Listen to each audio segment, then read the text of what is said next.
का मतलब R1 को तो हमने छुआ नहीं, R1 इधर ऐसे और इधर भी कोई परिवर्तन नहीं, परिवर्तन होगा दूसरी रो में। क्या कहता है 2 माइनस 2 गुणा 1, 2 माइनस 2 गुणा 1 ये 0 हो गया। 3 माइनस में यहाँ रफ वर्क करते चलेंगे, 3 R2 की जगह 3 माइनस 2 और R1 की जगह -1, 3 R2 की जगह 3, ये वाला माइनस यहाँ, ये 2 यहाँ और R1 यानी उसका जो रेस्पेक्टिव एलिमेंट है या संगत अवयव जो है R1 में, तो वो -1, तो ये हो गया 3 माइनस माइनस प्लस का 2 यानी बन गया 5। ठीक है बेटे, तो ये बन गया हमारा 5। यही काम यहाँ करेंगे। 0 R2 का मतलब 0 माइनस 2 गुणा 1 यानी हो गया -2। इसके बाद करेंगे R2 की जगह 1 माइनस 2 गुणा 0 ये रह जाएगा 1।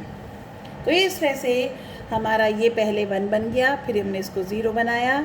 अगला काम है ये जो दूसरा डायगोनल एलिमेंट है इसको 1 बनाना, तो इसे हम कहेंगे R2 is replaced by R2/5, यानी R2 को 5 से भाग देते हैं। तो अब हम इसे अगर करेंगे तो पहली रो को हम छेड़ नहीं रहे हैं, तो पहली रो ऐसे की ऐसे, दूसरी रो को 5 से भाग दिया तो 0/5, 0, 5/5 1। यही काम यहाँ करेंगे। पहली रो को हमने छुआ नहीं है, दूसरी को हमने 5 से भाग दिया तो 2/5 और ये हो गया 1/5 इंटू ए। आगे समझ। अब हमारे दोनों डायगोनल एलिमेंट्स 1 बन गए हैं। अब इसकी सहायता से अब हम इसे 0 बनाएंगे, तो अब हम कहेंगे R1 is replaced by R1 plus R2। जब इन दोनों को जोड़ेंगे तो ये 0 आ जाएगा। R1 को रिप्लेस कर रहे हैं, R2 को नहीं छिड़ रहे, तो सेकंड रो तो ऐसी की ऐसी लिख दी, यहाँ भी और यहाँ भी।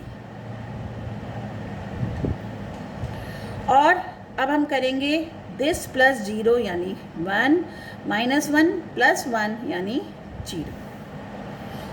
तो यही काम यहाँ करेंगे, ये प्लस ये, तो 1 प्लस माइनस 2/5 तो ये रह गया 3/5 और ये हो गया 0 प्लस 1/5 तो ये भी हो गया 1/5। तो आप ये देख रहे हैं ये बन गया हमारा I, ये हमारा एक अवयव है इधर और ये A। तो हम जानते हैं A गुणा x अगर I के बराबर है तो x किसके बराबर है, A इनवर्स के। इसका मतलब ये गुणा ये अवयव अगर I के बराबर है तो इस तरह से A का प्रतिलोम अवयव A इनवर्स होगा 3/5, 1/5 माइनस 2/5, 1/5। थोड़ा शुरू में मुश्किल लगेगा, लेकिन जब आप कई क्वेश्चन इसे करेंगे तो आपका यह आसानी से हो जाएगा। अभी इनमें से एक क्वेश्चन और मैं कराती हूँ, वो कराती हूँ मैं आपको स्तंभ रूपांतरण से।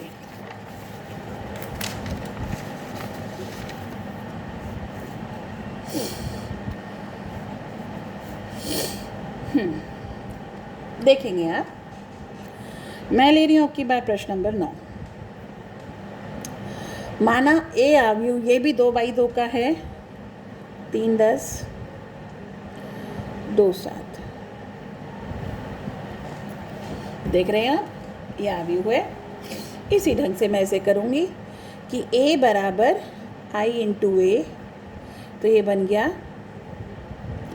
1 0 0 1 और A को मैं नहीं छू रही, तो ये आपका बन गया। अब मैं इसमें लगाऊंगी स्तंभ रूपांतरण। तो सबसे पहला काम है इसे, यानी इसको मुझे I बनाना है, यानी इसे 1 बनाना, इसे 1 बनाना, इन दोनों को 0। लेकिन अब रोज़ का ट्रांसफॉर्मेशन ना होके किसका होगा, कॉलम का। तो उसके लिए हम क्या करेंगे, पहले इसको 1 बनाएंगे, कॉलम में लगाएंगे, तो पूरे कॉलम को किससे भाग देना पड़ेगा, 3 से।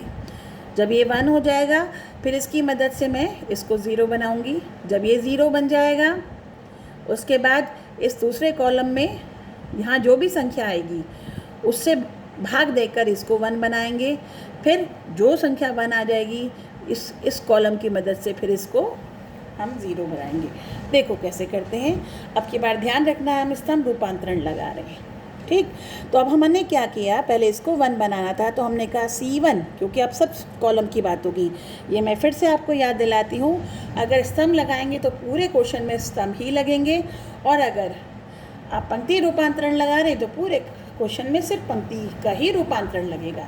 किसी एक क्वेश्चन में दोनों रूपांतरण नहीं लगेंगे, उससे क्वेश्चन हमारा नहीं हो पाएगा।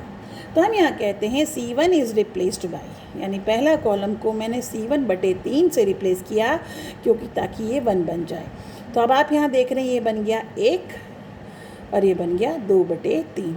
दूसरे कॉलम को हमने टच नहीं किया, यही काम हम यहाँ करेंगे। ये हो गया 1/3 और ये हो गया 0/3, यानी 0, और दूसरा कॉलम हमारा अनटच्ड है। अब इस 1 की सहायता से हम इसको 0 बनाएंगे। ये मेंबर कहाँ है, कॉलम में, तो ये सेकंड कॉलम का मेंबर है, तो हम कहेंगे C2 is replaced by C2 minus 10, यानी 10 गुणा C1, यानी इसमें 10 गुणा करेंगे, फिर इसमें से ये माइनस करने से ये 0 हो जाएगा। तो C2 को रिप्लेस कर रहे हैं तो C2 जाएगा, और C2 माइनस 10 गुणा C1 से रिप्लेस होगा। तो कैसे करेंगे, चूँकि C1 को नहीं छेड़ा तो पहला कॉलम तो ऐसे की ऐसे, इसी तरह से यहाँ भी पहला कॉलम ऐसे के ऐसे। जो भी कार्यक्रम करेंगे अब हम कर रहे हैं दूसरे कॉलम में। तो हमने कहा 10 माइनस 10 गुणा 1, ये बन गया 0, और ये बना 7 माइनस 10 गुणा 2/3। यही काम यहाँ करेंगे।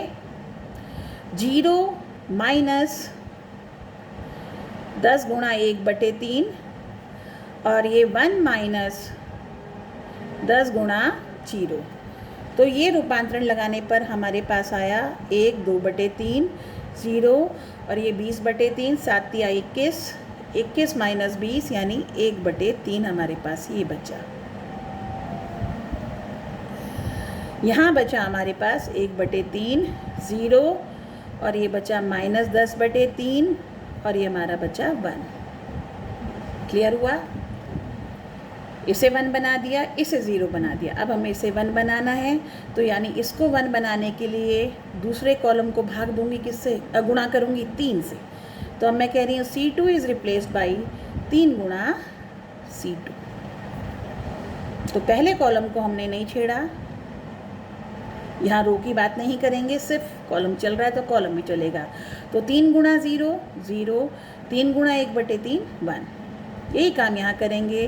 पहले कॉलम को हमने नहीं छेड़ा, दूसरे कॉलम को 3 से गुणा करके माइनस 10, और ये हो गया 3 इंटू ए।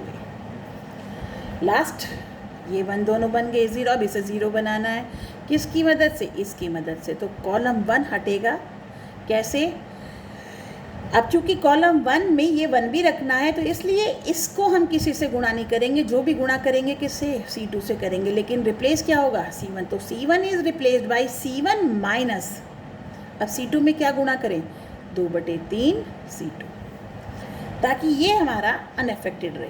कहीं ऐसा ना हो कि आप C1 को 3/2 से गुणा कर दो, तो फिर इसे भी गुणा करना पड़ेगा और ये हमारा 1 नहीं रहेगा। इसलिए C1 को नहीं छूएं। जब C1 को रिप्लेस कर रहे हैं तो C1 में से प्लस या माइनस होगा, लेकिन C1 किसी से गुणा नहीं होगा। गुणा कौन सा होगा, दूसरे वाला, क्योंकि रिप्लेस ये हो रहा है, दूसरे वाला नहीं। दूसरे वाले में कुछ गुणा करके इसे इस तरह से रिप्लेस कर रहे हैं ताकि इसकी स्थिति पे फ़र्क ना पड़े। ऑलरेडी हम ये 0 बना चुके हैं, तो इसमें कुछ भी गुणा करके इसमें प्लस या माइनस करते हैं तो इस 1 पर प्रभाव नहीं पड़ेगा। क्वेश्चन को इस तरह से करना है कि जो चेंजेस हम पहले कर चुके हैं, अपेक्षित चेंजेस जो हैं वो हमारे हटने नहीं चाहिए, अफेक्ट नहीं होने चाहिए। तो ये काम हमने यहाँ किया। तो पहले को हमने किया 1 माइनस 2/3 इंटू 0, यानी ये 1 ही रहा, और ये हो गया 2/3 माइनस 2/3 गुणा ए, यानी ये भी हो गया 0, और दूसरे वाला तो हमने छेड़ा ही नहीं। इसी तरह से यहाँ पर दूसरे वाले को तो हमें छेड़ना ही नहीं है। और अब इसे जो करेंगे, यानी 1/3 माइनस माइनस, इस कैलकुलेशन को ये आप थोड़ा लिख लो, 1/3 C1 की जगह माइनस 2/3 और C2 की जगह माइनस 10।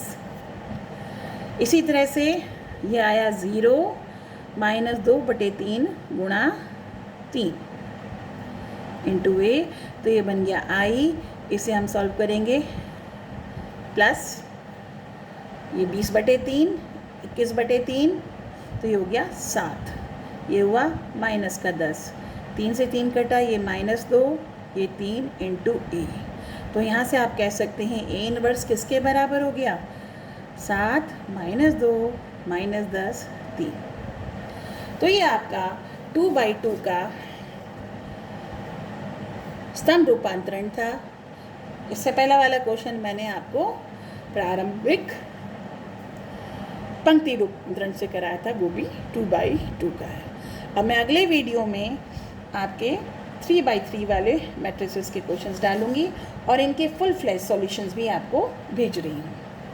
तब तक आप लोग इतना पढ़िए। हैव अ गुड डे बेटा।